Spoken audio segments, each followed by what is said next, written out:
ঢাকার শহর আইসা মনের আশা ফুরাইছে, মনের আশা ফুরাইছে। ওরে লাল লাল লিল লিল বাতি জ্বলে, নয়ন জুড়াইছে। ঢাকার শহর আইসা মনের আশা ফুরাইছে।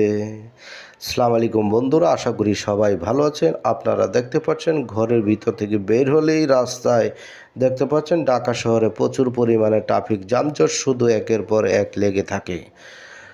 তাই এইরকম ট্রাফিক যানজট ভেঙে চুরে অনেকজন রাস্তা পারাপার হয়। আইল্যান্ডের উপর দিয়ে রাস্তাটা একটু ভাঙ্গা রয়েছে, তারা সরলতার সুযোগ নিয়ে এভাবে রাস্তা পারাপার হয়। আসেন ফুট ওভার ব্রিজ ব্যবহার করি, ট্রাফিক আইন মেনে চলি, নিজের সতর্ক থাকি, অন্যকে সতর্ক রাখি। আল্লাহ হাফেজ। বাংলাদেশ চিরজীবী হোক।